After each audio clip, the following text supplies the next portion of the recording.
Hello friends, मेरा आज का टॉपिक है हॉट फर्मेंटेशन यानी कि सिकाई। जो हॉट फर्मेंटेशन है, जो हम हीट अप्लाई कर रहे हैं बॉडी पे, वो क्यों कर रहे हैं और कब करनी है, कब नहीं करनी, और मोस्ट इम्पॉर्टेंट कैसे करनी है। तो सबसे पहले जो हीट है उसका क्या रोल है हमारे फिजियोथेरेपी में। तो heat is one of the most important modalities in our physiotherapy aspect, और it is used in a different way for a different treatment. जो फिजियोथेरेपी है उसमें हमारा हीट बहुत इम्पॉर्टेंट रोल प्ले करता है, और उसके बाद अकॉर्डिंग टू कंडीशन ये वेरी करता है। अब हम बात करते हैं कि हॉट फर्मेंटेशन हमें अप्लाई किस किस कंडीशन में करनी है। तो सबसे पहले हम बात करते हैं पेन रिलीफ। अगर किसी को दर्द हो रहा है किसी भी रीज़न के वजह से, तो हम वहाँ पर हॉट फर्मेंटेशन अप्लाई करेंगे, जिसके वजह से जो स्टिमुलस है हमारा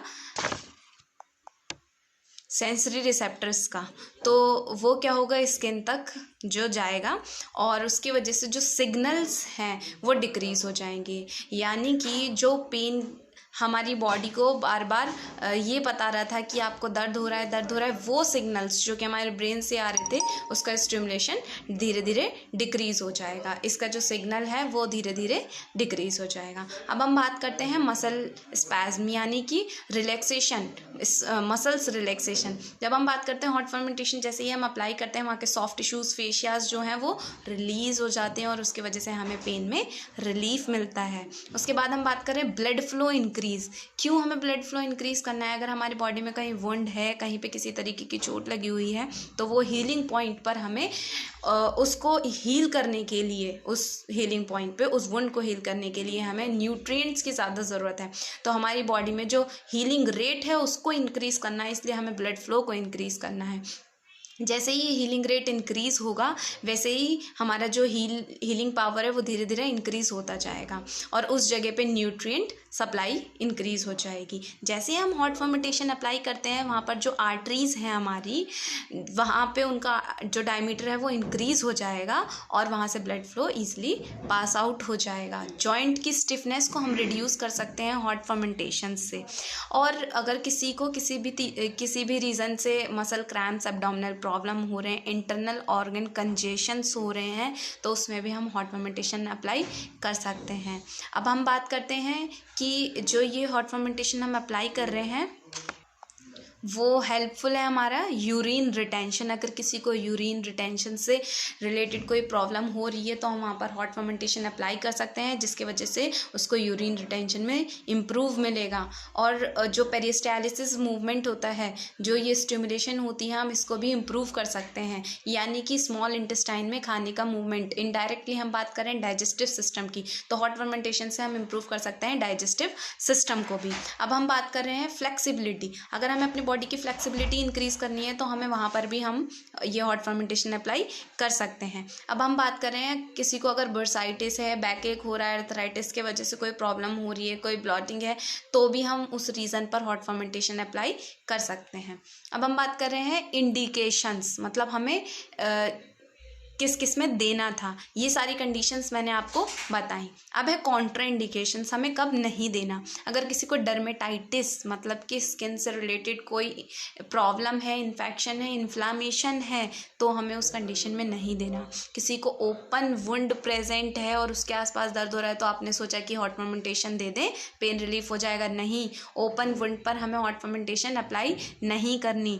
डायबिटीज़ है अगर किसी को, स्पेशली सेकेंड और थर्ड टाइप, यानी कि टाइप 2 और हमारी गेस्टेशनल डायबिटीज़, तो हमें उसमें भी अप्लाई नहीं करना। और फिर है डीवीटी, डीप वेन थ्रोम्बोसिस, हमें उसमें भी अप्लाई नहीं करना। अगर किसी को कार्डियक से रिलेटेड कोई डिजीज़ है, हाइपरटेंशन हो रहा है, कंजेस्टिव हार्ट डिजीज़ हैं, तो हमें उसमें भी हॉट फर्मेंटेशन अप्लाई नहीं करना। और फिर है फीवर यानी कि पायरेक्सिया। अब बॉडी का टेम्परेचर ऑलरेडी इंक्रीज़ है, हाई है, और उसमें हम फिर से हाई देंगे, तो ये कॉन्ट्रा इंडिकेशन है, हमें इसमें नहीं करना। अब बात है कि जो हम हॉट फर्मेंटेशन अप्लाई कर रहे हैं वो कैसे करनी है। पहला है हॉट पैक्स। हॉट पैक्स में अगर आपके पास कमर्शियली हॉट पैक्स अवेलेबल हैं, यानी कि आपके पास इलेक्ट्रिकल हॉट पैक्स हैं या फिर आपके पास हॉट बैग अवेलेबल है तो आप उसमें वार्म वाटर को, गर्म पानी को डालकर उसको as a hot pack use कर सकते हो। कोई भी आप हॉट पैक यूज़ करें उसको आपको लेना है और टॉवल में रैप करना है और जिस भी रीज़न में प्रॉब्लम है वहाँ आपको 5 से 10 मिनट के लिए प्लेस्ड करना है। इसे आप दिन में 2 से 3 बार कर सकते हैं। और अगर आपके पास हॉट पैक्स नहीं अवेलेबल है, कुछ भी चीज़ अवेलेबल नहीं है, तो आप गर्म पानी कीजिए, उसमें तौलिया को डिप करिए, निचोड़िए और उसके बाद उसको जिस भी रीज़न में आपको पेन है वहाँ पर आप ये अप्लाई कर सकते हो।